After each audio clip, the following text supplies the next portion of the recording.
হুজুর আমাদের ভাস্কর্য বিরোধী, উনাদের কত পীড়িত ভাস্কর্যের জন্য, কত মোহাব্বত ভাস্কর্যের জন্য, পা চাটতে চাটতে লেহন করতে করতে এক একজনে জিব্বাকে পাতলা বানিয়ে ফেলে দিয়েছিল। এখন তোমরা সেই মূর্তিগুলো রক্ষা করতে পারলে না কেন? মামুনুল হক তো বলেছিলেন, যদি আমাদের সময় আসে আমরা আমাদের বাবার মূর্তি হলেও ভেঙে ফেলে দেব। আমি এই দেশের 5ই আগস্টে বিপ্লবী সাধারণ ছাত্র জনতাকে হৃদয়ের গভীর থেকে শ্রদ্ধা নিবেদন করি। আমি খুব অবাক হয়েছি যে খেলাফত প্রতিষ্ঠা হওয়ার আগেই মূর্তি ভাঙা শেষ। সুবহানাল্লাহ বলবেন না? আমি তো মনে করি এই দেশের আলেম সমাজ এই দিক থেকে সাকসেস, সফল। তারা এই দেশের মুসলমানদের কলিজার মধ্যে এই মেসেজ ঢুকাতে সক্ষম হয়েছে, মূর্তির সাথে মুসলমানের কোনো সম্পর্ক থাকতে পারে না।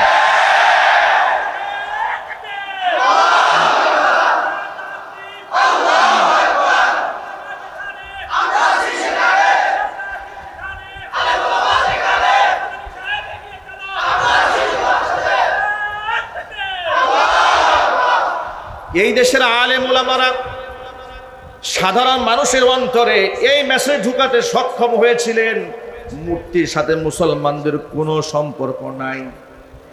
এখন আমি আপনাদের কাছে বিনয়ের সাথে জানতে চাই, আপনারাই বলেন, মূর্তির সাথে মুসলমানের কোনো সম্পর্ক আছে? এরা তাগুতে পরিণত হয়েছিল। তাগুত কাকে বলা হয় শোনেন? নিজে শরীয়ত বিরোধী কাজ করে অন্যকে শরীয়ত বিরোধী কাজ করতে বাধ্য করে, এটাকে কি বলা হয়? এটাকে তাগুত বলা হয়। তাগুত, এটা কি বলা হয়? তাগুত। ফিরআউন সম্পর্কে কোরআন মাজিদের মধ্যে আল্লাহ রাব্বুল আলামিন বলেছেন, ইন্নাহু লাতাগা, যে সে এই ব্যক্তি হচ্ছে সীমা লঙ্ঘন করেছে। কিভাবে ইসলাম বিরোধী কর্মকাণ্ড করতে বাধ্য করে? ছোট্ট একটা এক্সাম্পল দেই। বাংলাদেশের সমস্ত স্কুল, কলেজ, বিশ্ববিদ্যালয় থেকে শুরু করে আলিয়া মাদ্রাসা পর্যন্ত প্রত্যেক অফিসে, সরকারি অফিসে মাথার উপরে ছবি টাঙায় রাখা বাধ্যতামূলক করা হয়েছে। এই কথা কি সত্য না মিথ্যা? আপনারা এক বাক্যে জবাব দেন। মুসলমান যারা এটা জানেন, আপনারা ভালো করে শুনেন, মুসলমানদের ছবি টাঙায় রাখা, প্রয়োজনের ছবি তোলা, আর হচ্ছে ছবি টানায়া পিন করে ঝুলায় রাখা, এটা কি এক জিনিস? ছবিকে সম্মান করা হালাল না হারাম? চিল্লায় বলেন। প্রথমত বিনা কারণে ছবি তোলা হারাম, দ্বিতীয়ত ছবি ঝুলানো হারাম, তৃতীয়ত ছবিকে সম্মান করা হারাম, আর 4 নম্বর হচ্ছে এটাকে আবার বাধ্য করা, এটা হচ্ছে 5ম নম্বর হারাম। এর মানে হচ্ছে ডাবলের উপর ডাবল। এরা হচ্ছে একেবারে ফার্স্ট ক্লাস মানের কুফরি এ রাষ্ট্রে জবরদস্তি করে চালিয়ে দিয়েছে। আলেমরা মুখ খুলতে পারে নাই। জন্ম দিবস, মৃত্যু দিবস, শোক দিবসের নামে কি নাটকটা করেছে মাসের শুরু থেকে শেষ পর্যন্ত, যেখানে কোরআন বলে দিয়েছে আপনার যদি বাবাও মরে, আপনার যদি ছেলেও মরে, আপনার যদি ভাইও মরে, আপনি শোক পালন করবেন 40 দিন সর্বোচ্চ। আপনার স্ত্রী, আপনি স্বামী মারা গেছেন, সর্বোচ্চ 4 মাস পর্যন্ত সে শোক পালন করবে। এরপরে শোকের পালন করার কোনো সিস্টেম ইসলামে নাই। আর এরা শোকের মাস বানায় রাখছে। কথা বলে না কেন? শোকের মাস। কি শোক তাদের! মেট্রো রেলের জন্য কান্দে, ভণ্ডামি তো সীমা থাকা দরকার। মেট্রো রেলের জন্য কান্দে, চোখের পানি মুছে, কিন্তু শত শত মায়ের মুখ খালি হয়েছে, একটু কান্না আসে নাই।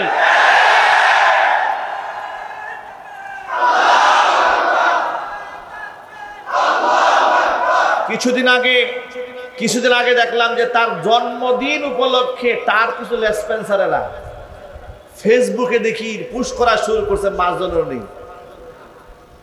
আমি তোমাদেরকে বার্তা দেই, যারা জন্মদিবস পালন করো ভালো করে শুনে রেখো, তোমাদের প্রতি আমাদের রাগ গুসা নাই, কিন্তু কথা বোঝার চেষ্টা করো। তোমরা শিশু, তোমরা বাচ্চা, তোমরা হাসিনারে চিনো নাই, তোমরা শেখ হাসিনাকে চিনো নাই বিদায় এখনো পর্যন্ত তার জন্য শুভেচ্ছা জ্ঞাপন করো। তোমরা শিশু, বাচ্চা, দুধের বাচ্চা। এই শেখ হাসিনা হচ্ছে সেই শেখ হাসিনা পিতৃ পরিচয়ের, পিতৃ হত্যার প্রতিশোধ গ্রহণ করার জন্য সে এমন পাগল হয়েছিল, বাবাকে হত্যা করেছে এমন ব্যক্তিকে নিজের পা দিয়া চাপ দিয়ে ধরে নিজ হাতে জবাই করে খুন করেছে। এমন নৃশংসভাবে মানুষ হত্যা করতে পারে, সে মানুষ হতে পারে? আয়না ঘরে আয়না ঘর আবিষ্কার করেছে। আপনি চিন্তা করতে পারেন, ইলিয়াস আলী সেই সিলেটের তার স্ত্রীর সাথে মুআনাকা করে হাসিনা নিজেও কান্দে, অথচ এই ইলিয়াস আলীকে হাসিনা ওয়ার্ডারে খুন করা হয়েছে। নাটক এবং সিনেমা অভিনয়ের তো সীমা থাকা উচিত। আমি তো মনে করি গোটা দুনিয়ার মধ্যে সিনেমার সবচেয়ে বড় অভিনেত্রী হিসেবে অস্কারের সবচেয়ে বড় পুরস্কার হাসিনার পাওয়া উচিত। নিজ হাতে মানুষ খুন করে আবার তার পরিবারের সাথে কুশলাদি কেমনে বিনিময় করে। আর এমন ব্যক্তির জন্য তুমি শুভেচ্ছা জ্ঞাপন করো। তুমি শুভেচ্ছা এই ব্যক্তির জ্ঞাপন যদি তুমি করো, তাহলে তুমি প্রকারান্তরে মেনেই নিয়েছো হাসিনা যত খুন করেছে তুমি তা সমর্থন করেছো। তুমি খুনির সমর্থক, কথা বলতে হবে মুসলমান, ঠিক কিনা? আমি কোনাবাড়ি কলেজ ময়দানে আমি আমার বয়ানের মধ্যে বলেছি, শেখ হাসিনা এবং তার লেসপন্সারেরা এই বাংলাদেশে ক্ষমতায় টিকে থাকার জন্য যে পরিমাণ পাপ করেছে, অন্যায় করেছে, তার যদি সঠিক বিচার পৃথিবীর সমস্ত বিচারকরা মিলেও করে, আর ন্যায্য বিচারও যদি করে, আর ন্যায্য বিচারের সবচাইতে কঠিন বিচার মানুষের কাছে মৃত্যুদণ্ড। কিন্তু আমি বলি, আমার কথা শোনেন, সবচেয়ে কঠিন সিদ্ধান্ত মৃত্যুদণ্ড হাসিনার জন্য যদি 1012 হয়, হাসিনা যে পাপ করেছে তার প্রায়শ্চিত্ত হবে না। কারণ একজন মানুষকে খুন করলে একটা ফাঁসি হয়, যে লোকটা 1000 মানুষ খুন করেছে, মানুষকে আয়না ঘরে রেখে মানুষকে কঙ্কাল বানিয়ে ছেড়ে দিয়েছে, মানুষ বুক থেকে ঝাঁঝরা করে দিয়েছে, জীবন্ত মানুষের উপরে মানুষকে হত্যা করে তার উপর লাশের উপর মিছিল করেছে, এত বড় অন্যায় যে করেছে, পৃথিবীর কোনো শাস্তি দিয়ে তার প্রায়শ্চিত্ত দেওয়া যাবে না, তার একমাত্র শাস্তি জাহান্নাম। সুতরাং ওই অভিশপ্ত মহিলা এই দেশ থেকে পালিয়েছে, তার লেসপন্সারদেরকে বলবো, এই অভিশপ্ত নারীর নাম এই মুখে তোমরা আনবে না।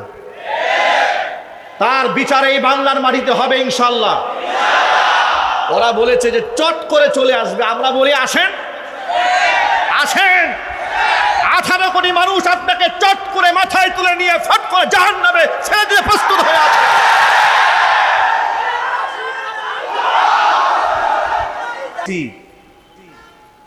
তারা একের পর এক চাপ দিয়েছে, মাদানী হুজুরকে রিজাইন দেন।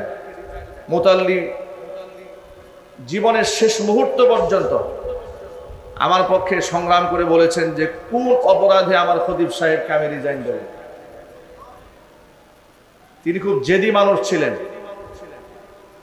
তিনি বলেছেন সেই অপরাধটা আমাকে শনাক্ত করে দেন, যে অপরাধে আমি খতিব সাহেবকে বলবো আমি এই অপরাধে আপনাকে অব্যাহতি দেওয়া হলো। তারা কোনো কারণ দর্শাতে পারে নাই। তিনি মৃত্যু পর্যন্ত আমার রিজাইন লেটারের মধ্যে তিনি সই করেননি। এভাবেই দুনিয়া থেকে তিনি বিদায় হয়েছেন। তাকে এমনও কথা বলা হয়েছে তার সন্তানরা আমার সামনে, যে মাদানী হুজুরকে যদি আপনি মসজিদ থেকে রিজাইন না দেন, আপনার সন্তানদের বিরুদ্ধে মামলা করা হবে।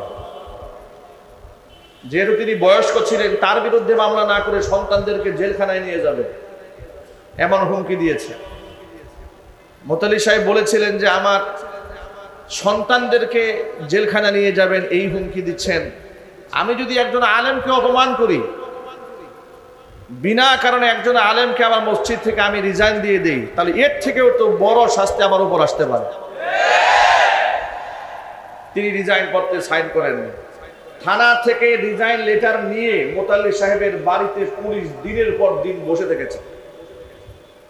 পুলিশ যখন বসে থাকতো, মোতাল্লি সাহেব আমাকে ফোন দিতেন, হুজুর আমার গেটের সামনে বসে আছে, আমি কি করব? এইরকম ভাবে আমাদেরকে এখানে প্রেসার ক্রিয়েট করেছে। আপনারা বলেন আমাদের অপরাধটা কি ছিল? আপনারাই বলেন, আমরা কি আল্লাহর ঘরের এই মসজিদের আমানত কি আমরা নষ্ট করেছিলাম? আমরা কোনো রাষ্ট্রদ্রোহিতা করেছিলাম? দেশদ্রোহিতা করেছিলাম? খুন খারাপি করেছিলাম? মানুষ মারামারি করেছিলাম? কিংবা প্রতিষ্ঠানের কোনো ক্ষয়ক্ষতি করেছিলাম? আমাদেরকে তারা সহ্য করতে পারত না, কোনোভাবেই সহ্য করতে পারত না। আমি তৎকালীন যুগের পুলিশ কমিশনার সাহেবের সাথে সাক্ষাৎ করেছিলাম। তিনি বলেছিলেন যে হুজুর, এই পরিস্থিতিতে একটা জ্বলন্ত অঙ্গারের মধ্যে তো আমি আপনাকে ছেড়ে দিতে পারি না, তবে দেশ স্বাভাবিক যদি হয় ইনশাল্লাহ আপনি ফিরে আসবেন। তা আল্লাহর রহমতে আল্লাহ রাব্বুল আলামিন সেই জালেম স্বৈরা শাসকের পতন ঘটিয়েছে, দিন আল্লাহ পাক বদলে দিয়েছেন। এখান থেকে শিক্ষা গ্রহণ করা উচিত, আলেমদের সাথে গুতাগুতি করে, আলেমদের সাথে যুদ্ধ করে, আলেমদেরকে শত্রু বানিয়ে, আর যাই হোক কিছুদিন হয়তো ক্ষমতায় থাকা যাবে, কিন্তু সম্মান নিয়ে দুনিয়া থেকে বিদায় হওয়া যাবে না, এটা কনফার্ম। আলেমদের সাথে বিয়াদবি করে, মসজিদের মিম্বারের আমানতকে নষ্ট করে দিয়ে, আর যাই হোক না কেন জোরপূর্বক কিছুদিন ক্ষমতায় টিকে থাকা যাবে, এটা সম্ভব, কিন্তু সম্মান নিয়ে বিদায় হওয়া সম্ভব নয়। তারা আমাদেরকে মসজিদের মিম্বার থেকে শেষ বিদায়টা নেওয়ার সুযোগ দেয় নাই, তাদেরও প্রায়শ্চিত্ত ভোগ করতে হয়েছে।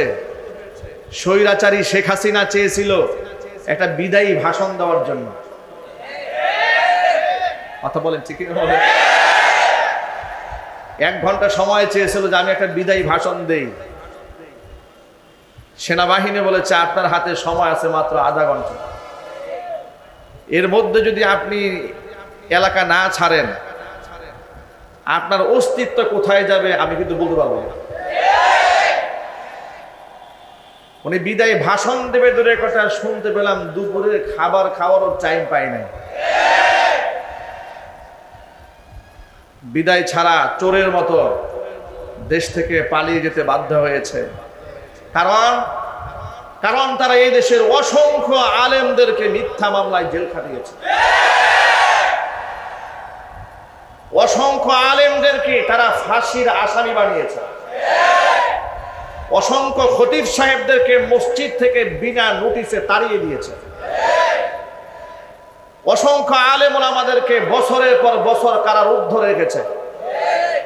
মুফতি জসিমউদ্দিন রহমানী হাফিজাহুল্লাহ আমার উস্তাদ 11 বছর বিনা অপরাধে তাকে কারারুদ্ধ রেখেছে।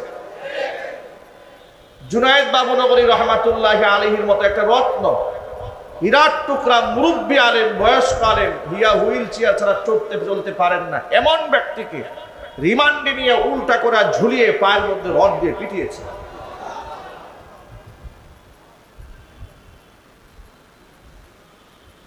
শুধু কি তাই,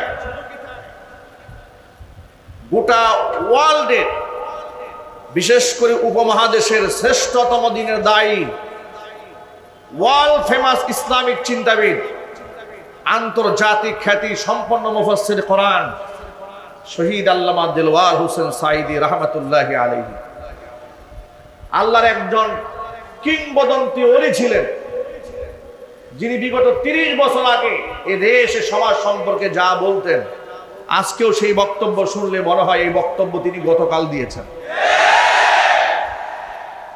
এমন একজন রত্ন, এমন একজন বড় মাপের আলেম, এমন একজন জনপ্রিয় ব্যক্তিকে 13টি বছর মিথ্যা মামলায় কারারুদ্ধ রেখে সর্বশেষ নাটকীয় কায়দায় জেল থেকে বের করে হসপিটালে এনে তাকে বিষ প্রয়োগ করে হত্যা করেছে।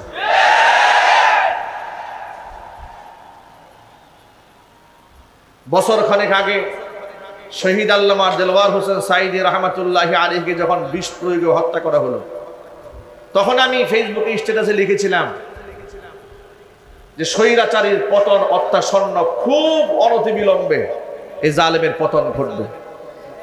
তাই হয়েছে।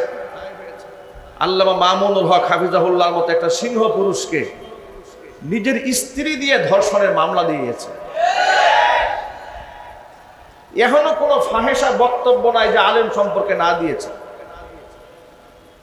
আমার মতো আদনা মানুষের ব্যাপারে ফেসবুকে নানান ধরনের বাজে বাজে কথা লিখেছে, যাতে করে মানুষ আমাদেরকে ঘৃণা করে। কিন্তু আজীব ব্যাপার হচ্ছে, ওদের সমস্ত মিডিয়া ছিল ওদের হাতে, 71, 72, 73 পর্যন্ত যা আছে সব, ঠিক কিনা বলে? আমাদের পক্ষে তো টু শব্দ করার কেউ ছিল না।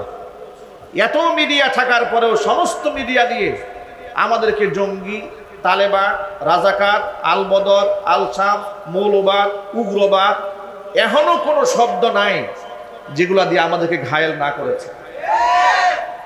সব করেছে, কিন্তু এদেশের মুসলমানেরা, এদেশের মানুষ তাদের সমস্ত প্রচারণাকে থুতু ভরে নিক্ষেপ করেছে। ওরা আলেমদেরকে ছোট করতে পারে নাই। আলেমদেরকে যখন জেলখানায় উঠানো হয়, বিগত জীবনে হয়েছে, এই দৃশ্য দেখে লোকদের চোখ থেকে পানি ঝরেছে। সাধারণ মানুষ কেঁদেছে আলেমদের জন্য, একটু হাত স্পর্শ করে দোয়া নেওয়ার চেষ্টা করেছে। আর আলেমদেরকে যারা অপমান করে বর্তমান জেলে গিয়েছে কিংবা আদালতে যাদের উঠানো হচ্ছে, পাবলিক এদেরকে চুম্বন করে না, সুযোগ পেলে লাথি মারা জুড়ে বলতে হবে, ঠিক কিনা?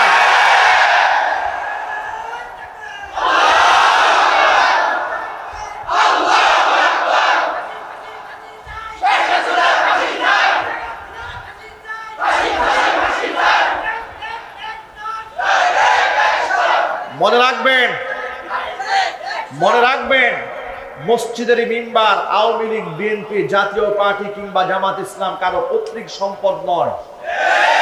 মসজিদের মিম্বার সকলের, ঠিক কিনা বলেন?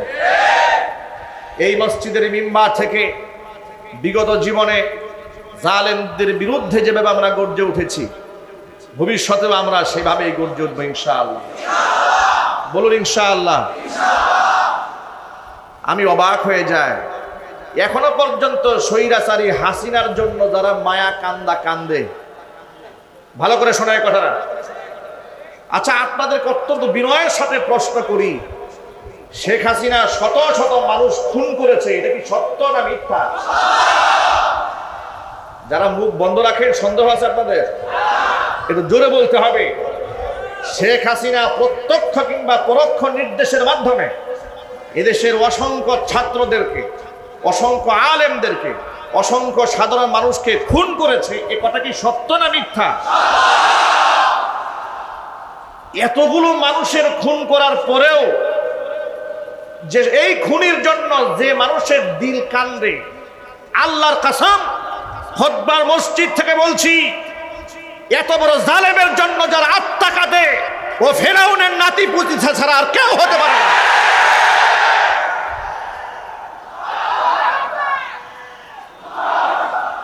সুতরাং আমাদের কথা পরিষ্কার, রাজনৈতিক কোনো বিরোধ কারো সাথে আমাদের নাই, কিন্তু জালেমদের সাথে কোনো আপোষ নাই। কেউ আমাদের মামু খালু হয় না, কিন্তু আল্লাহর কোরআনের বিরুদ্ধে যে যাবে, যদি মামু খালু হয়, পায়ে পিষ্ট করতে, দলিত করতে 1 সেকেন্ড সময় নেব না। সুতরাং কোরআন সুন্নাহর পক্ষে আমরা ছিলাম, আমরা আছি, ভবিষ্যতেও থাকবো ইনশাআল্লাহ। আমাদেরকে তারা বলতো আমরা নাকি সরকার বিরোধী কথা বলি মসজিদের মিম্বারে। কথাটা খুব ভালো করে বুঝেন। আমরা কোন জায়গায় সরকার বিরোধী কথা বলেছি? আমরা কোনোদিন জুমার বয়ানে বলি নাই তারা মেট্রো রেলের টাকা চুরি করেছে, বলেছি আমরা? 10 টাকা চালের দাম বলে 100 টাকা খাইয়েছে, তাও বলি নাই। কথা বলে না। নিজের ছেলে মেয়ে ইহুদি খ্রিস্টানদেরকে বিবাহ দিয়েছে, বিবাহ করিয়েছে, তাও কিছু বলি নাই। রাষ্ট্রের হাজার হাজার কোটি টাকা বিদেশে নিয়ে গেছে, স্পেসিফিক, তাও কিছু বলি নাই। কারণ আমরা জানি এগুলা বলার লোক আছে বাংলাদেশে। আমরা কোনটা বলেছি? যখন দেখেছি কোরআন শরীফের আইনের মধ্যে আছে যে নারী এবং পুরুষের মিরাস সম্পদ বন্টনের যে নীতিমালা কোরআনে লেখা আছে, এটা পৃথিবীর কেউ মুছে দিতে পারবে না। ইউসিকুমুল্লাহু ফি আওলাদিকুম লিয-যাকারি মিসলু হাযযিল উনসাইন। সূরা নিসার 11 নম্বর আয়াতে আল্লাহ বলেছেন যে আল্লাহ পাকের নির্দেশ হচ্ছে মিরাস বন্টনের ক্ষেত্রে লিয-যাকারি মিসলু হাযযিল উনসাইন, 2 মেয়ে যা পাবে সমপরিমাণ একটা ছেলে পাবে। এই বিধানটা আল্লাহ পাকের। বিধানটা কার? আল্লাহ পাকের। নারী উন্নয়ন নীতিমালার নামে তারা নারী পুরুষ সব সমান বানিয়ে দেওয়ার জন্য চক্রান্ত করলো এবং বলল মিরাস সম্পত্তির মধ্যে ছেলে যা পাবে মেয়েও তাই পাবে। যখন দেখলাম যে কোরআনের বিরুদ্ধে আইন চলে যাচ্ছে, আমরা প্রতিবাদ জানিয়েছি। যখন আমরা দেখেছি যে শিরকের সাথে মুসলমানদের কোনো সম্পর্ক নাই, সেই শিরকের প্রতি ধাবিতকারী, শিরকের উপাদান, এমনকি শিরকের উপকর্ম যা যা আছে সব কিছু যখন বাংলাদেশ স্টাবলিশ করার জন্য রাস্তায় রাস্তায় মূর্তি বানানো হচ্ছে, ইসলামের মেসেজ পৌঁছে দেওয়ার জন্য মূর্তি এবং ভাস্কর্যের বিরোধিতা করেছে। কথা বলেন ঠিক কিনা বলেন? আলেম ওলামাদেরকে বিনা অপরাধে কারাগারে নিয়েছে, প্রতিবাদ জানিয়েছে। মামুনুল হককে নারায়ণগঞ্জের রিসোর্টে সস্ত্রীক অপমান করেছে, লাইভ করে প্রতিবাদ জানিয়েছে। কুখ্যাত সন্ত্রাসী রক্তখেকু নরেন্দ্র মোদী ভারতের গুজরাটের খসায় বাবরি মসজিদ ভেঙে দিয়ে মন্দির নির্মাণকারী, গরু জবাইয়ের অপরাধে অসংখ্য মুসলিমকে হত্যাকারী, মুসলিমদেরকে দাড়ি ধরে ধরে জবাইকারী এবং তার পক্ষকে সমর্থনকারী, মুহাম্মদ সাল্লাল্লাহু আলাইহি সাল্লামকে কটূক্তিকারী এই শয়তান নরেন্দ্র মোদীকে বাংলাদেশে এনে মুসলমানদের ভূমিকে নাপাক করা হবে প্রতিবাদ জানিয়েছিলাম আমরা। এই সব ছিল আমাদের ধর্মীয় সেন্টিমেন্ট, একটা আমাদের রাজনৈতিক সেন্টিমেন্ট ছিল না। আপনারা বলুন, এই মিম্বারে বসে আমি কোনোদিন কোনো দলের ভোট চেয়েছি? জোরে বলতে হবে। আওয়ামী লীগের ভোট, বিএনপির ভোট, জামাতের ভোট, পৃথিবীর কোনো দলের ভোট চেয়েছি? চাই নাই। যা বলেছি কোরআন থেকে বলেছি। কিন্তু স্বৈরাচারের গায়ে সব তীরের মতো বিদ্ধ হয়েছে। তার কারণ হচ্ছে অনু ইসলামিক এহেন কোনো কর্মকাণ্ড নাই যে শয়তান করে না। বিশ্ববিদ্যালয়ের মধ্যে বুরকা নিয়ে ষড়যন্ত্র করেছে। চট্টগ্রামে, কুমিল্লাতে নার্সিং হোমের মেয়েরা হিজাব পরতে পারবে না, হিজাব কেটে দিয়েছে, প্রতিবাদ জানিয়েছে। ঢাকা বিশ্ববিদ্যালয়ের মেয়েরা বুরকা পরে ইউনিভার্সিটিতে যাচ্ছে, সহ্য হয় নাই। কি বলেছে? শিক্ষক বলেছে বুরকা পরে যদি কোনো মেয়ে বিশ্ববিদ্যালয়ে আসে, তার বিশ্ববিদ্যালয়ে লেখাপড়া না করে তার ঘরে থাকা উচিত। আমরা তার কঠিন প্রতিবাদ জানিয়েছি, কারণ বুরকার নির্দেশ তো কোনো হুজুরে দেয় নাই, কোনো আলেম দেয়নি। বুরকা পরার হুকুম কে দিয়েছে? সবাই জুড়ে বলুন। বুরকা পরার হুকুম আল্লাহ পাক দিয়েছেন। প্রতিবাদ জানিয়েছি যে শিক্ষক তার ছাত্রীকে বুরকা পরিহিত অবস্থায় দেখতে পছন্দ করে না, মুখ খোলা অবস্থায় তার রূপ যৌবন ভোগ করার লালসা যেন অন্তরের মধ্যে পয়দা হয়েছে। আল্লাহর কসম করে বলছি, সে শিক্ষক হওয়ার উপযুক্ত নয়, সে বেশ্যালয়ের দারোয়ান হওয়ার উপযুক্ত। প্রতিবাদ জানিয়েছে। এই সব বক্তব্যগুলো প্রতিবাদ জানাবার পরে তারা বলল আমরা রাষ্ট্রবিরোধী কথা বলি। এরপরে 2021 সালে মাদক নিয়ন্ত্রণ আইন বাস্তবায়ন হলো। সেখানে কি করা হলো? 21 বছর বয়সে যদি এদেশে আইন আছে, কোনো একটা ছেলে কিংবা মেয়ে বয়স যদি 21 হয়, সে যদি মদ খাওয়ার লাইসেন্স চায়, তাহলে সরকার তাকে মদ খাওয়ার লাইসেন্স দিতে পারবে। আর কোনো এলাকায় যদি 100 লাইসেন্সধারী মদখোর থাকে, তিনি যদি একটা টিন সার্টিফিকেট চান, একটা ট্রেড লাইসেন্স চান যে আমি এলাকায় বুটবাজ এলাকায় মদের দোকান দেব, তাহলে তাকে সেই লাইসেন্স পর্যন্ত দেওয়া যাবে। এই হচ্ছে তাহাজ্জুদ গুজারি, তাহাজ্জুতি রাষ্ট্র পরিচালকের ইসলামের মোহাব্বতের করুণ দশা। মদের লাইসেন্স দিয়ে দিয়েছে, প্রতিবাদ জানিয়েছে। আলেম ওলামা আমাদেরকে জেলখানা নিয়েছে, প্রতিবাদ জানিয়েছে। কোরআনে পর্দার বিরুদ্ধে কথা বলেছে, প্রতিবাদ জানিয়েছি। রাস্তায় রাস্তায় মূর্তি ভাস্কর্য বানিয়েছে, প্রতিবাদ জানিয়েছি। যেদিন ভাস্কর্যের বিরুদ্ধে বক্তব্য করলাম, সেদিন এখানেই বসা ছিল আওয়ামী লীগের বড় বড় নেতা কর্মী। জুমার বয়ান শেষ হওয়ার পরে থানায় গিয়ে অভিযোগ করলো, মাদানী হুজুর তো বঙ্গবন্ধুর সেই বিরুদ্ধে কথা বলছে। কি মোহাব্বত বঙ্গবন্ধু, এত মোহাব্বত, আর মাথার উপর যখন পেশাব করেছে, মোহাব্বত কোথায় ছিল তোমাদের?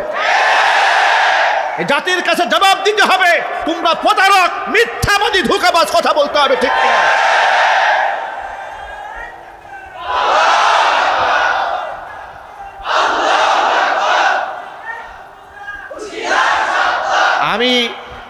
আমি তাদের উপর কোনো বিদ্বেষ নিয়ে কথা বলি নাই। কথা বলেছিলাম কোরআন শরীফের আয়াত থেকে যে আল্লাহ পাক 4টা জিনিসকে নাপাক বলছেন। কয়টা জিনিস? সবাই বলে। আল্লাহ পাক 4টি জিনিসকে নাপাক বলেছেন। আল্লাহ রাব্বুল আলামিন বলেছেন, ইয়া আইয়ুহাল্লাযীনা আমানু ইন্নামাল খামরু ওয়াল মাইসিরু ওয়াল আনসাবু ওয়াল আজসামু রিজসুম মিন আমালিশ শাইতান ফাজতানিবুহু লাআল্লাকুম তুফলিহুন। আল্লাহ পাক বলেন, ও ঈমানদারেরা, ইন্নামাল খামরু ওয়াল মাইসিরু ওয়াল আনসাবু ওয়াল আজলাম, চারটি জিনিস হচ্ছে শয়তানের নাপাক কর্মকাণ্ড। কয়টি জিনিস? সবাই চারটা আঙ্গুল উঁচা করেন। কয়টি জিনিস? আমি বলেছি। কে বলেছেন? সবাই বলুন, কে বলেছেন? আমি বলিনি, আল্লাহ রাব্বুল আলামিন বলেছেন। চারটি জিনিস হচ্ছে শয়তানের নাপাক কর্মকাণ্ড।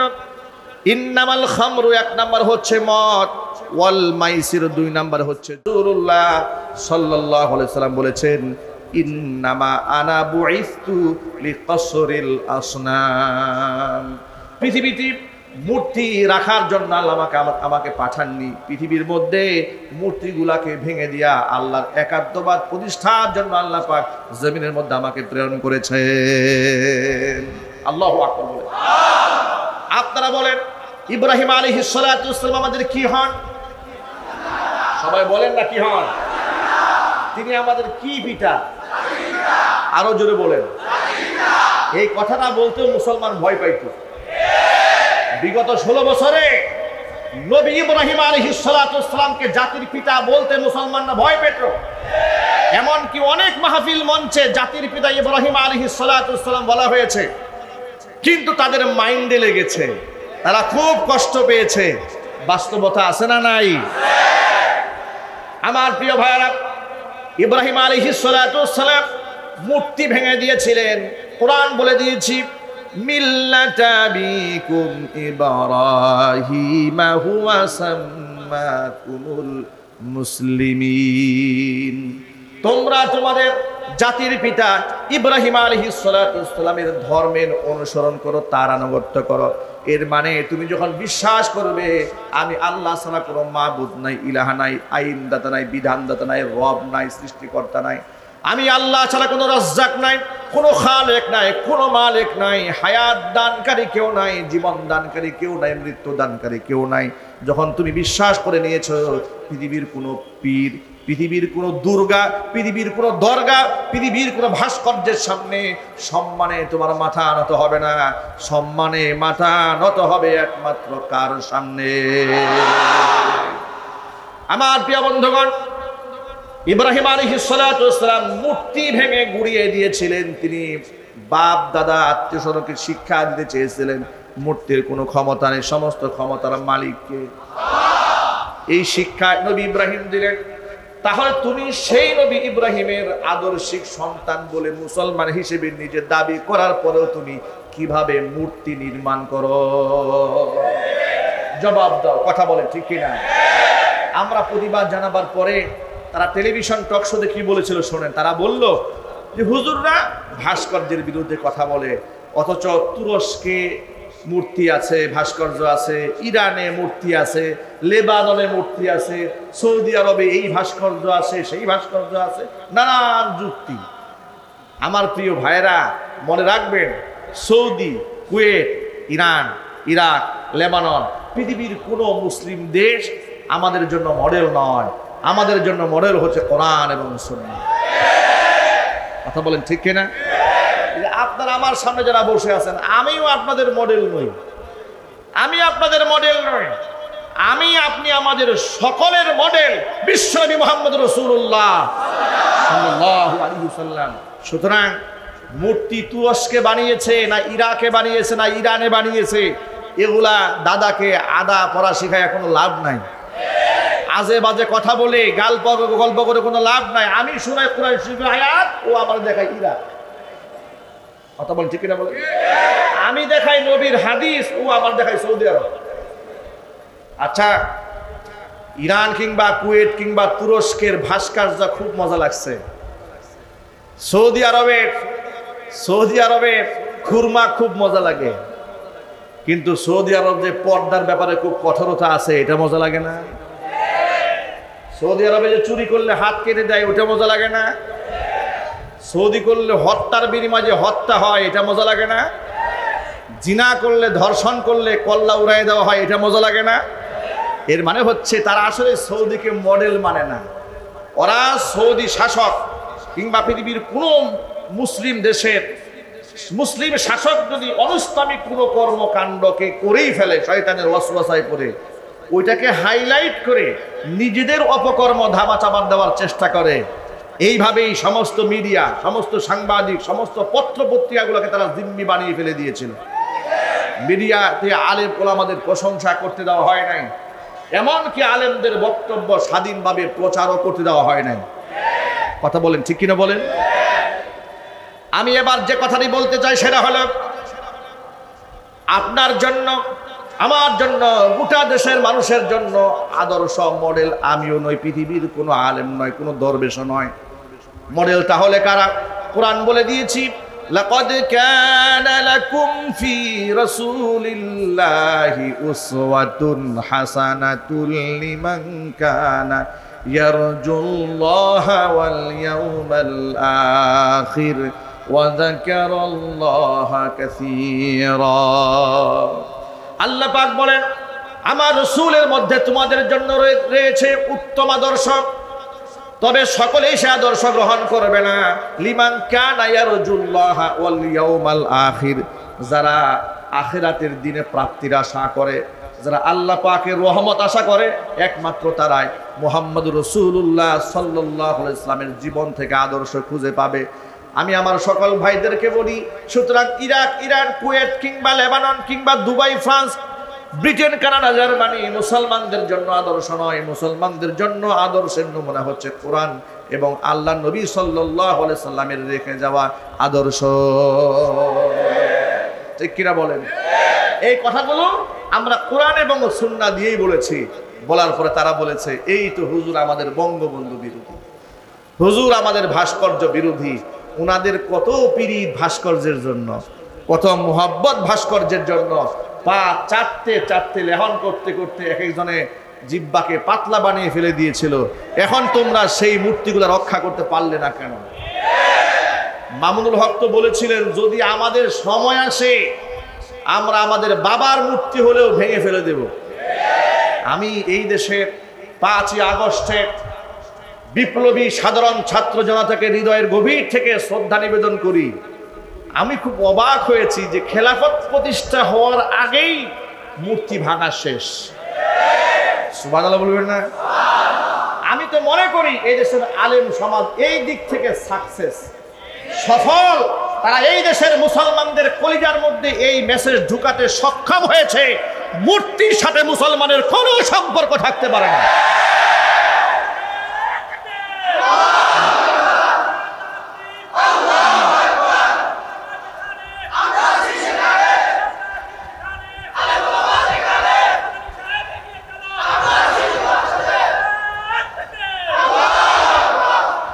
এই দেশের আলেম ওলামারা সাধারণ মানুষের অন্তরে এই মেসেজ ঢুকাতে সক্ষম হয়েছিলেন, মূর্তির সাথে মুসলমানদের কোনো সম্পর্ক নাই।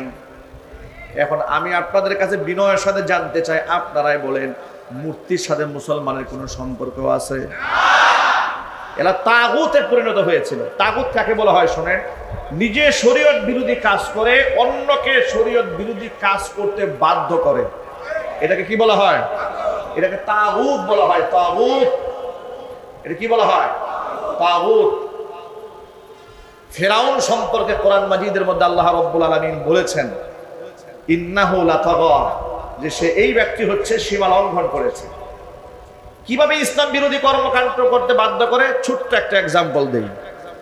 বাংলাদেশের সমস্ত স্কুল, কলেজ, বিশ্ববিদ্যালয় থেকে শুরু করে আলিয়া মাদ্রাসা পর্যন্ত প্রত্যেক অফিসে, সরকারি অফিসে মাথার উপরে ছবি টাঙায় রাখা বাধ্যতামূলক করা হয়েছে। এই কথা কি সত্য না মিথ্যা? আপনারা এক বাক্যে জবাব দেন। মুসলমান যারা, এটা জানেন আপনারা, ভালো করে শোনেন। মুসলমানদের ছবি টাঙায় রাখা, প্রয়োজনের ছবি তোলা, আর হচ্ছে ছবি টানায়া পিন করে ঝুলায় রাখা, এটা কি এক জিনিস? ছবিকে সম্মান করা হালাল না হারাম?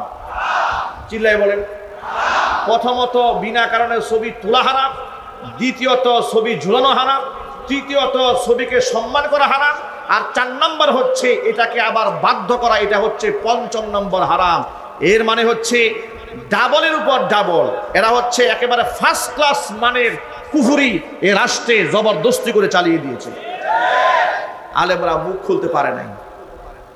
জন্ম দিবস, মৃত্যু দিবস, শোক দিবসের নামে কি নাটকটা করেছে মাসের শুরু থেকে শেষ পর্যন্ত, যেখানে কোরআন বলে দিয়েছে আপনার যদি বাবাও মরে, আপনার যদি ছেলেও মরে, আপনার যদি ভাইও মরে, আপনি শোক পালন করবেন 40 দিন সর্বোচ্চ।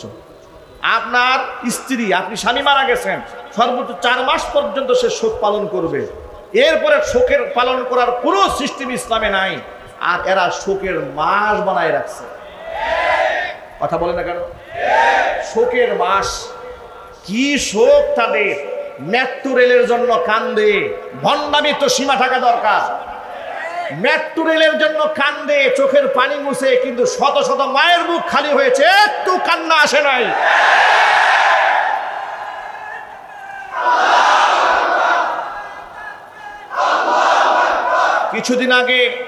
কিছুদিন আগে দেখলাম যে তার জন্মদিন উপলক্ষে তার কিছু লেসপেন্সারেরা ফেসবুকে দেখি পুশ করা শুরু করছে মাসজননী। আমি তোমাদেরকে বার্তা দেই, যারা জন্মদিবস পালন করো ভালো করে শুনে রেখো, তোমাদের প্রতি আমাদের রাগ গুসা নাই, কিন্তু কথা বোঝার চেষ্টা করো। তোমরা শিশু, তোমরা বাচ্চা, তোমরা হাসিনারে চিনো নাই, তোমরা শেখ হাসিনাকে চিনো নাই বিদায় এখনো পর্যন্ত তার জন্য শুভেচ্ছা জ্ঞাপন করো। তোমরা শিশু, বাচ্চা, দুধের বাচ্চা। এই শেখ হাসিনা হচ্ছে সেই শেখ হাসিনা পিতৃ পরিচয়ের, পিতৃর হত্যার প্রতিশোধ গ্রহণ করার জন্য সে এমন পাগল হয়েছিল, বাবাকে হত্যা করেছে, এমন ব্যক্তিকে নিজের পা দিয়া চাপ দিয়ে ধরে নিজ হাতে জবাই করে খুন করেছে। এমন নৃশংসভাবে মানুষ হত্যা করতে পারে, সে মানুষ হতে পারে? আয়না ঘর আবিষ্কার করেছে। আপনি চিন্তা করতে পারেন, ইলিয়াস আলী সেই সিলেটের তার স্ত্রীর সাথে মোয়ানাকা করে হাসেন, নিজেও কান্দে, অথচ এই ইলিয়াস আলীকে হাসিনা ওয়ার্ডারে খুন করা হয়েছে। নাটক এবং সিনেমা অভিনয়ের তো সীমা থাকা উচিত। আমি তো মনে করি গোটা দুনিয়ার মধ্যে সিনেমার সবচেয়ে বড় অভিনেত্রী হিসেবে অস্কারের সবচেয়ে বড় পুরস্কার হাসিনার পাওয়া উচিত। নিজ হাতে মানুষ খুন করে আবার তার পরিবারের সাথে কুশলাদি কেমনে বিনিময় করে। আর এমন ব্যক্তির জন্য তুমি শুভেচ্ছা জ্ঞাপন করো। তুমি শুভেচ্ছা এই ব্যক্তির জ্ঞাপন যদি তুমি করো, তাহলে তুমি প্রকারান্তরে মেনেই নিয়েছো হাসিনা যত খুন করেছে তুমি তা সমর্থন করেছো। তুমি খুনির সমর্থক। কথা বলতে হবে মুসলমান, ঠিক কিনা? আমি কোনাবাড়ি কলেজ ময়দানে আমি আমার বয়ানের মধ্যে বলেছি, শেখ হাসিনা এবং তার লেসপন্সারেরা এই বাংলাদেশে ক্ষমতায় টিকে থাকার জন্য যে পরিমাণ পাপ করেছে, অন্যায় করেছে, তার যদি সঠিক বিচার পৃথিবীর সমস্ত বিচারকরা মিলেও করে, আর ন্যায্য বিচারও যদি করে, আর ন্যায্য বিচারের সবচাইতে কঠিন বিচার মানুষের কাছে মৃত্যুদণ্ড। কিন্তু আমি বলি, আমার কথা শোনেন, সবচেয়ে কঠিন সিদ্ধান্ত মৃত্যুদণ্ড হাসিনার জন্য যদি 1012 হয়, হাসিনা যে পাপ করেছে তার প্রায়শ্চিত্ত হবে না। কারণ একজন মানুষকে খুন করলে একটা ফাঁসি হয়, যে লোকটা 1000 মানুষ খুন করেছে, মানুষকে আয়না ঘরে রেখে মানুষকে কঙ্কাল বানিয়ে ছেড়ে দিয়েছে, মানুষ বুক থেকে ঝাঁঝরা করে দিয়েছে, জীবন্ত মানুষের উপরে মানুষকে হত্যা করে তার উপর লাশের উপর মিছিল করেছে, এত বড় অন্যায় যে করেছে, পৃথিবীর কোনো শাস্তি দিয়ে তার প্রায়শ্চিত্ত দেওয়া যাবে না, তার একমাত্র শাস্তি জাহান্নাম। সুতরাং ওই অভিশপ্ত মহিলা এই দেশ থেকে পালিয়েছে, তার লেসপন্সারদেরকে বলবো, এই অভিশপ্ত নারীর নাম এই মুখে তোমরা আনবে না। তার বিচার এই বাংলার মাটিতে হবে ইনশাল্লাহ। ওরা বলেছে যে চট করে চলে আসবে, আমরা বলি আসেন, আসেন। 18 কোটি মানুষ আপনাকে চট করে মাথায় তুলে নিয়ে ফট করে জাহান্নামে ছেড়ে দিয়ে প্রস্তুত হয়ে আছে।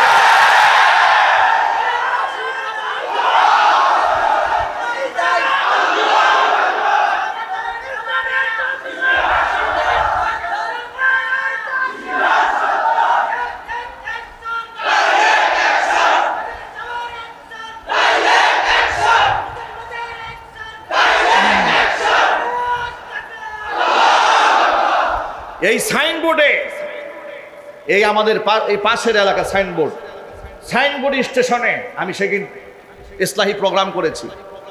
এক দোকানদার বেচারা আহত এক ছাত্রকে দোকানে আশ্রয় দিয়েছে, মার খেয়েছে, মায় লেগেছে দেখে যে একটা মানুষ রক্তাক্ত হয়ে পড়ে আছে, তাকে টেনে দোকানে ঢুকাইছে, তাকে একটু সেভ করার জন্য, যাক একটা মানুষ প্রাণে বেঁচে যাক।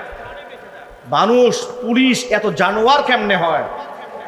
কেন ছাত্রকে আশ্রয় দিয়েছে? দোকানে শাটার খুলে ওরেও সহ গুলি করে ঠান্ডা মাথায় হত্যা করেছে।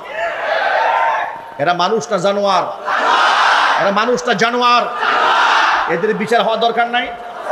কথা বলে বিচার দরকার নাই? এদের বিচার হওয়ার আগ পর্যন্ত ভালো করে শোনেন, শেখ হাসিনা থেকে শুরু করে টপ টু বটম প্রত্যেকটা খুনির বিচার হওয়ার আগ পর্যন্ত বাংলার মাটিতে এদেরকে রাজনৈতিক পরিচয়ে পরিচিত হতে দেওয়া হবে না। আপনারা ঐক্যবদ্ধভাবে প্রস্তুত আছেন কি? আমি দুহাত দেখতে চাই।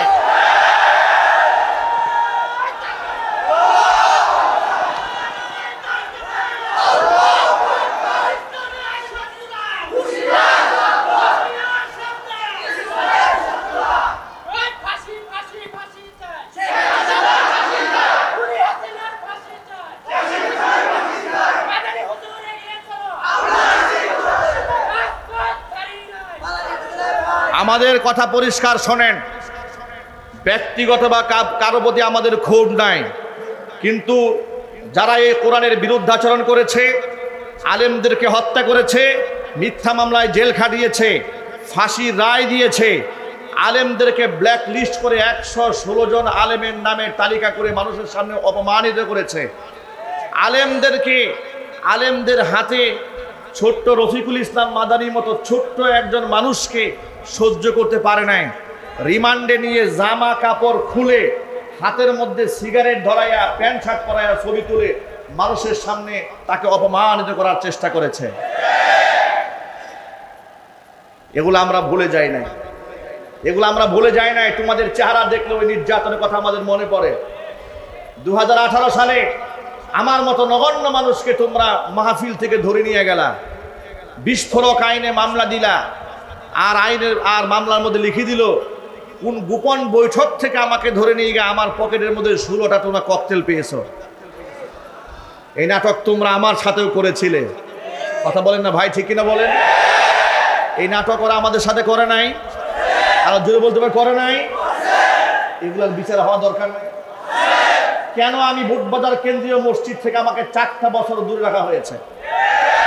কেন আমি এখানে নামাজ পড়াতে পারি নাই? কোন অপরাধে, কোন নরাধম, কোন পাপিষ্ঠ, কোন ফাসেক, কোন ফুজ্জারের ষড়যন্ত্রে, কোন মুনাফেকের ষড়যন্ত্রে আমাকে মসজিদে মিম্বার ছাড়তে হয়েছে? ওই মুনাফেকদের অবশ্যই নেওয়ার আওতায় আনতে হবে।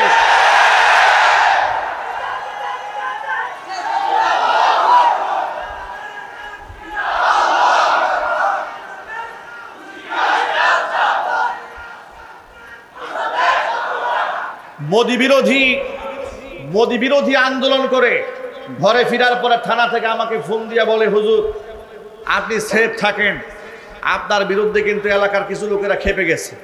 বললাম কেন? আমি তো মোদির প্রতি ক্ষিপ্ততা দেখিয়েছি, কারণ সে বাবরি মসজিদ ভেঙে মন্দির বানিয়েছে, ঠিক কিনা বলেন? মুসলমানদেরকে হত্যা করেছে। এত বড় মুসলিম বিদ্বেষী বাংলাদেশে আসছে, আমি তার প্রতিবাদ জানিয়েছি, আমি তো দেশের কারো বিরুদ্ধে বলি নাই। তখন তিনি বলতেন, হুজুর আপনি মোদির বিরুদ্ধে কথা বলেছেন, কিন্তু মোদির পুতেরা নারাজ হয়ে গেছে। এই বাংলাদেশে মোদির পুত নাই? যারা আমাকে এই বুটবাজার মিম্বার থেকে সরিয়েছিল সব হচ্ছে মোদির পুত। কাদের পুত? চিল্লায় বলো। এরা হচ্ছে মোদির পুত। এই মোদির পুতেরাই আমাকে নিয়ে ষড়যন্ত্র করেছিল। তবে আমরা ওই মোদির পুতদেরকে বলি যে সময় মানুষের একরকম থাকে না, অহংকার দাম্ভিকতা করে আলেমদের সাথে আর বিয়াদবি করো না।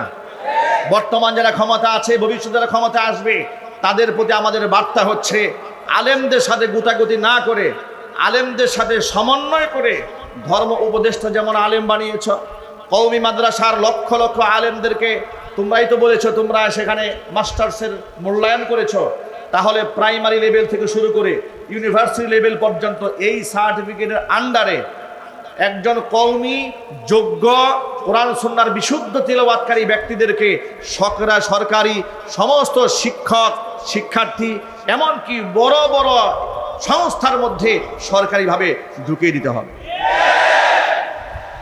প্রাইমারি স্কুলে যে ধর্ম পড়ায় সে নিজেই ধর্ম জানে না। আমি মিথ্যা কথা বলছি? আমার কথা বিশ্বাস না হলে আপনি আমার চ্যালেঞ্জে আসেন। প্রাইমারি স্কুলে যে ধর্মীয় সাবজেক্ট নাই ও ধর্ম জানে না। ওর একটু কালিমা পড়তে বলেন, ও 14 জায়গায় ভুল করবে। ঠিক কিনা বলেন? 12 বছর আমার ছেলেমেয়েরা ইউনিভার্সিটির পরে সূরা ফাতিহা বিশুদ্ধ জানে না, সালাম দিতে জানে না। এর চেয়ে বড় দুঃখ আর কি হতে পারে? সুতরাং আমরা চাই রাষ্ট্রের সমস্ত কারিকুলাম এখন থেকে আলেম উলামাদের সাথে পরামর্শের ভিত্তিতে হতে হবে। কিছুদিন আগে শিক্ষা কারিকুলাম চেঞ্জ করার জন্য কমিটি গঠন করা হয়েছিল। সেই কমিটির মধ্যে উল্লেখযোগ্য 2 জন সাহাবাকে নাস্তিক ঢুকে গিয়েছিল। বাংলাদেশের আলেম উলামারা বীর জনতা রাজপথে মিছিল করেছে, সংগ্রাম করেছে, প্রতিবাদের মুখে তাদেরকে প্রত্যাহার করা হয়েছে।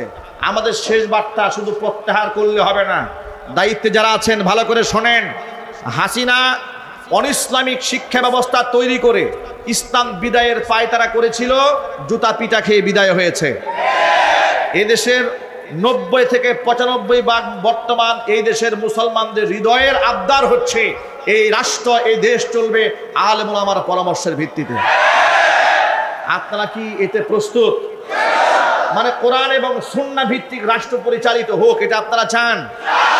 ছোট্ট একটা দাওয়াত দিয়ে দেই, আগামীতে কারা ক্ষমতা আসবে, নির্বাচনে কারা আসবে সেটা আমি জানি না, তবে আমি মুসলমান হিসেবে একজন আলেম হিসেবে আপনাদের দাওয়াত থাকলো, আপনারা অবশ্যই আল্লাহর কোরআন যে মানে, আল্লাহর কোরআন যে চায়, যে ব্যক্তি নামাজ পড়ে, রোজা রাখে, হজ করে, যাকাত দেয়, রাষ্ট্রে ইসলাম চায়, এমন একজন ব্যক্তিকেই নির্বাচন করবেন। যে দল থেকে আসুক না কেন, আমি আবার বলি, যে দল থেকে আসুক না কেন, কোনো বেনামাজি, কোনো মিথ্যাবাদী, কোনো চরিত্রহীন, কোনো লম্পট, কোনো ধোঁকাবাজ, কোনো বাটপার, কোনো মুনাফেক, ফ্যাক্টরি দখলকারী, চান্দাবাজ, মাদক চোরাচালানকারী এমন ব্যক্তিদেরকে এদেশের মুসলমানেরা আর এমপি মন্ত্রী হিসেবে দেখতে চায় না। এদেশের মুসলমানেরা আমানতদার, এদেশের মুসলমানেরা কোরআন সুন্নাহর ভিত্তির রাষ্ট্র দেখতে চায়, খেলাফত প্রতিষ্ঠা করতে চায়। খেলাফত প্রতিষ্ঠার জন্য যদি রাজপথে আবার রক্ত দিতে হয়, মুসলমানরা প্রস্তুত আছে কিনা দোহাত দেখতে চায়।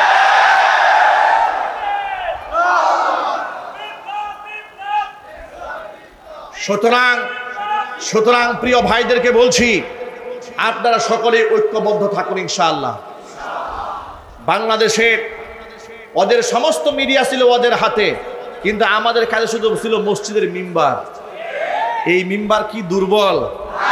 কি মনে হয় আপনাদের কাছে? মসজিদের মিম্বারগুলা কি দুর্বল? দুর্বল নয়, কিন্তু ওরা দুর্বল করার চেষ্টা করেছিল। এই বুটবাজার কেন্দ্রীয় জামে মসজিদে প্রত্যেক জুমায় গণজোয়ার সৃষ্টি হতো। এই গণজোয়ার ঠেকাবার জন্য ওরা চেষ্টা করেছিল, ঠিক কিনা বলেন? ওদের সেই ষড়যন্ত্র আল্লাহ ব্যর্থ করে দিয়েছেন, আমরা করি নাই। কে ব্যর্থ করেছেন? আপনারা মসজিদের আমানতকে রক্ষা করে সামনের দিনগুলোতে এই মসজিদের মিম্বার থেকেই কোরআন এবং সুন্নাহর বক্তব্যগুলো বলিষ্ঠ কণ্ঠে উচ্চারিত হবে। কোনো ইসলাম বিরোধী কর্মকাণ্ড বাংলার মাটিতে বাস্তবায়িত হতে দেওয়া হবে না। যদি কেউ করতে চায় তার দাঁত ভাঙ্গা জবাব দেওয়ার জন্য আমরা যখনই আহ্বান করব, সেই আহ্বানে সাথে প্রস্তুত থাকতে হবে। সুতরাং আমাদের পার্শ্ববর্তী রাষ্ট্রে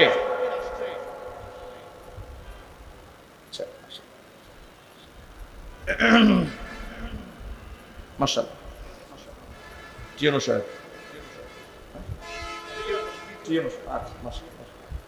আলহামদুলিল্লাহ, হাজী মহর খান ওয়াকফ এস্টেট কেন্দ্রীয় জামে মসজিদ, এই মসজিদের মোতাওয়াল্লি হাজী গিয়াসউদ্দিন খানের ইন্তেকালের পরে, আল্লাহর এই বান্দা দুনিয়া থেকে চলে যাওয়ার পরে,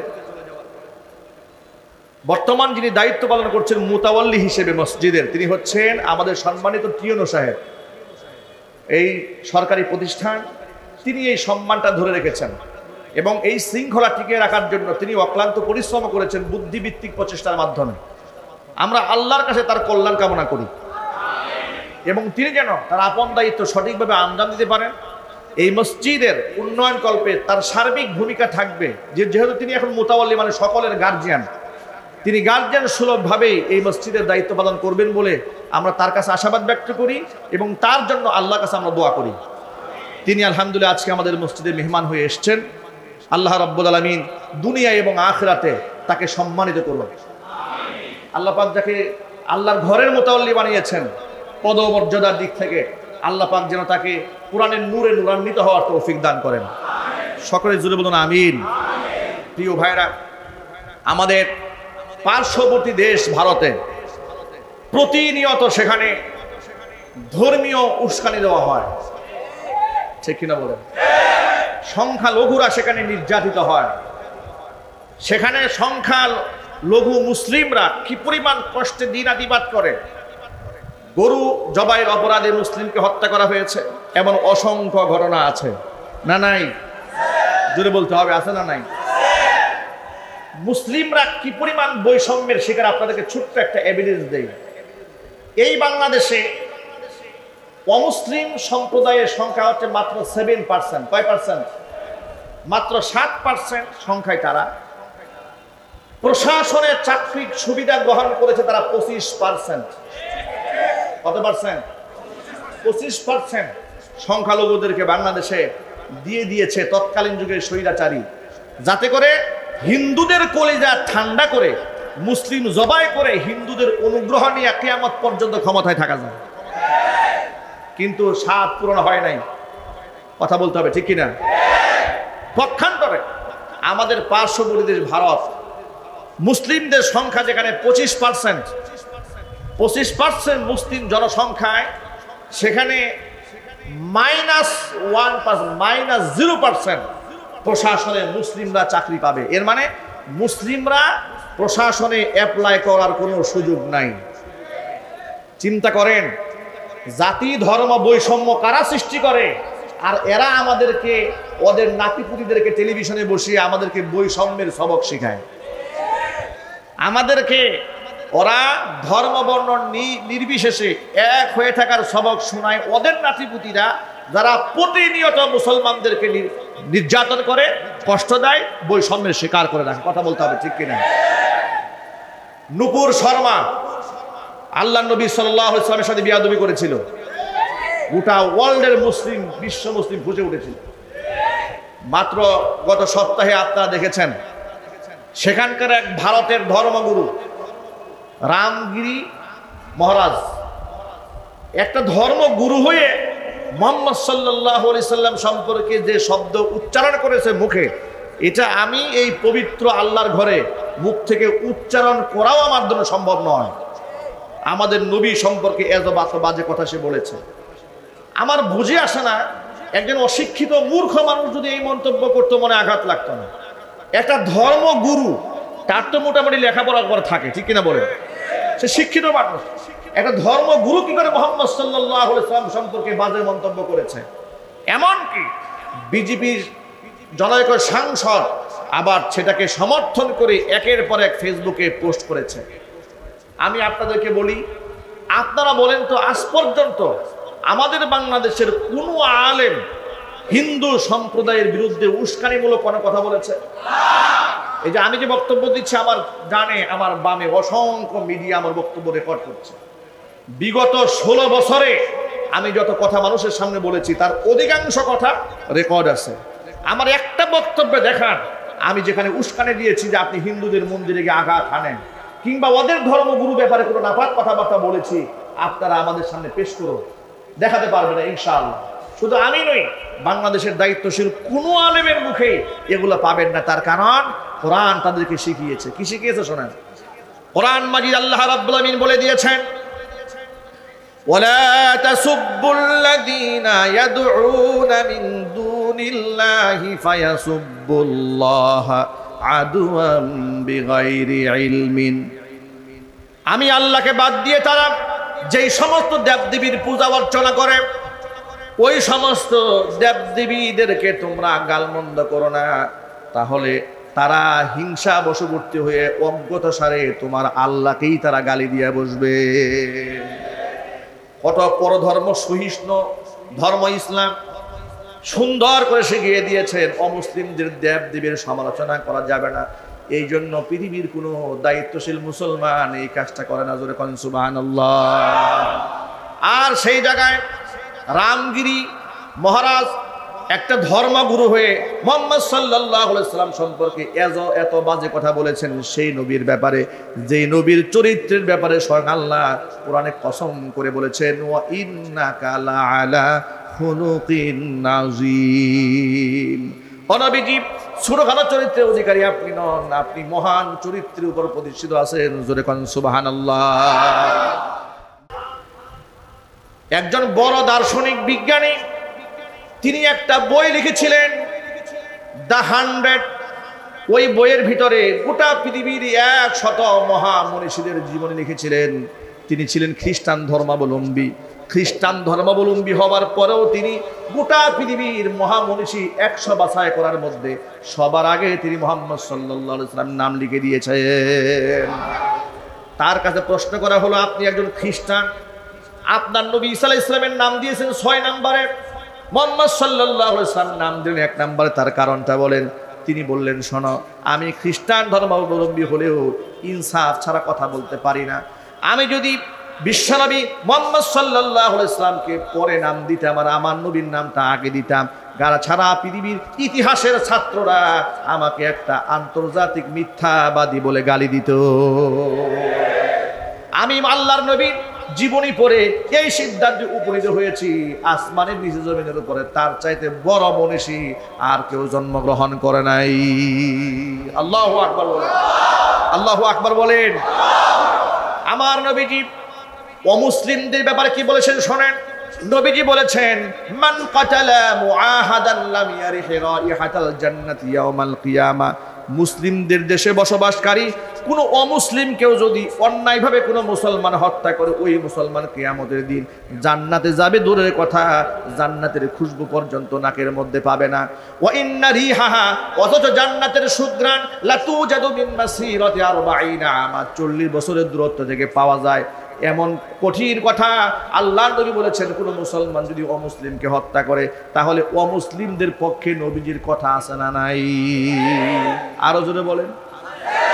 কোরআন বলে দিয়েছে, লা ইকরাহা ফিদ্দিন, তোমার ধর্ম জোর করে ভিন্ন ধর্মাবলম্বীর উপরে চাপাই দিতে পারবা না।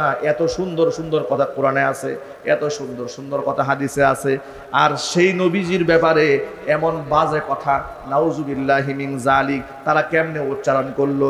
আমাদের বক্তব্য পরিষ্কার, আল্লাহ নবী সাল্লাল্লাহু আলাইহি ওয়াসাল্লামকে যারা গালমন্দ করবে, মান সাব্বা নাবিয়ান ফাকতুলুহু, একটা আল্লাহ নবীকে গালমন্দ যে করবে তার তওবারও সুযোগ দেওয়া হবে না, তার একমাত্র শাস্তি হচ্ছে মৃত্যুদণ্ড। এই দাবির সাথে কি আপনারা একমত আছেন? যদি বলেন একমত আছেন। শোনেন, বৈষম্য বিরোধী ছাত্র আন্দোলনে রাষ্ট্র স্বাধীন হওয়ার পরে বাংলাদেশের বিচ্ছিন্ন 2-1 জায়গায় মন্দিরে হামলা হয়েছে। এটা প্রশাসন তদন্ত করে ভালো করে বলতে পারবে কারা হামলা করেছিল। নাটকীয় এই ঘটনাকে কেন্দ্র করে ভারতের নরেন্দ্র মোদী বাংলাদেশের প্রধান উপদেষ্টা ডক্টর মোহাম্মদ ইউনূস সাহেবকে ফোন করে বলেছিলেন এই দেশের সংখ্যালঘুদের নিরাপত্তা জোরদার করার জন্য। আমরা বলি, এই দেশের সংখ্যালঘুদেরকে নিয়ে নরেন্দ্র মোদী আপনাকে টেনশন করতে হবে না, বরং বাংলাদেশে অমুসলিম হিন্দুরা মুসলমানদের কাছে ঠিক সেভাবে নিরাপদ থাকে, ডিমের মধ্যে কুসুম যেমন নিরাপদ থাকে। আপনি আপনার দেশ নিয়ে ভাবেন, আপনার দেশ নিয়ে চিন্তা করেন। প্রধান উপদেষ্টাকে বলবো, তিনি যেন আপনাকে মোটামুটি ফোন দিয়ে একটা অভিযোগ দায়ের করেছিলেন যে আপনি যেন এই দেশের সংখ্যালঘুদের নিরাপত্তা দেন। মাননীয় প্রধান উপদেষ্টা ডক্টর মোহাম্মদ ইউনূস সাহেবকে বলছি, এদেশের মুসলমানদের বিরাট আশা প্রত্যাশা আপনার উপরে আছে। এদেশের মাজলুম জনগোষ্ঠীর বিরাট প্রত্যাশার জায়গায় আপনি বসেছেন। আপনি শিক্ষিত, আপনি নম্র, আপনি ভদ্র, এত সুন্দর ভাষায় কথা বলেছেন জাতিসংঘে, গোটা দেশের মুসলমানদের, গোটা দেশের জনগণের হৃদয় খুশ হয়ে গেছে। আপনি ইসরায়েলের বিরুদ্ধে ফিলিস্তিনের পক্ষে যে কথা বলেছেন, আমাদের কলিজা ঠান্ডা হয়ে গেছে। ফিলিস্তিনের মাজলুম জনগোষ্ঠীর পক্ষে এত সুন্দর কথা এর আগে কেউ বলে নাই যেটা ডক্টর মোহাম্মদ ইউনূস সাহেব বলেছেন। সুতরাং আপনি মাজলুমদের পক্ষে কথা বলতে জানেন। ভারতেও আমার মুসলিম ভাইরা মাজলুম, ভারতের নরেন্দ্র মোদী যদি আপনাকে ফোন দিতে পারে সংখ্যালঘুর নিরাপত্তা কল্পে, আপনিও তাকে ফোন দিয়ে বলতে পারেন মুহাম্মদ সাল্লাল্লাহু আলাইহি ওয়াসাল্লামকে নিয়ে কটূক্তিকারী সেই মন্ত্রীকে মন্ত্রী পরিষদ থেকে লাথি মারে তাড়াতে হবে, সংসদের দায়িত্ব থেকে অব্যাহতি দিতে হবে, রামগিরি মহারাজকে ফাঁসির কাস্টে ঝুলিয়ে হত্যা করতে হবে।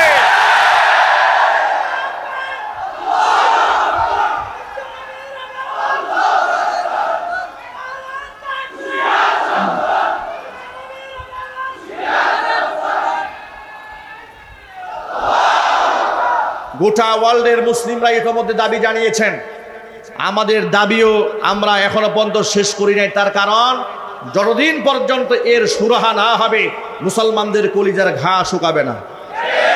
আল্লাহর নবীর অপমান এদেশের মুসলমানরা, গোটা পৃথিবীর মুসলমান সহ্য করবে না। বিচার হতে হবে।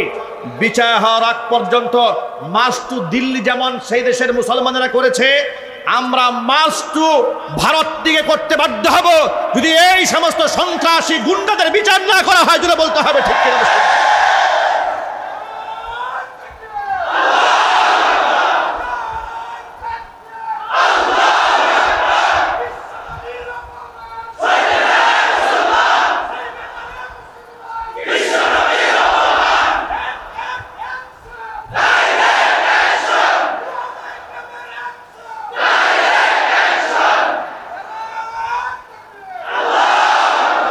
আপনারা শুনে খুশি হবেন, এই বুটবাজার কেন্দ্রীয় জামি মসজিদের মিম্বার থেকে বিগত জীবনে ইসলাম বিরোধী সমস্ত অপকর্মের বিরুদ্ধে যেভাবে আমরা গর্জে উঠে রাজপথে ঝাঁপিয়ে পড়েছি, আমাদের সেই ধারাবাহিকতা আবার নতুন করে আজকে থেকে শুরু হচ্ছে ইনশাআল্লাহ।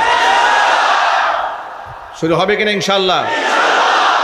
গাছা উলামা ঐক্য পরিষদ এর ব্যানারে গাছার সমস্ত আলেম ওলামাদের পরামর্শ হয়েছে আজকে জুমার নামাজের পরে তারা ওই সন্ত্রাসী, ওই বেয়াদব যে নবী করিম সাল্লাল্লাহু আলাইহি ওয়াসাল্লামের উপর কটূক্তি করেছে, এমন ওই সাংসদ, যেই সাংসদ তার সমর্থন করে ফেসবুকে স্ট্যাটাস দিয়েছে, তার বিচার দাবিতে এখন জুমার নামাজের পরে ইনশাআল্লাহ আমাদের বুটবাজার সেন্ট্রাল জামি মসজিদের প্রাঙ্গণ থেকে সংক্ষিপ্ত আকারে সেখানে একটা বিক্ষোভ সমাবেশ হবে ইনশাআল্লাহ।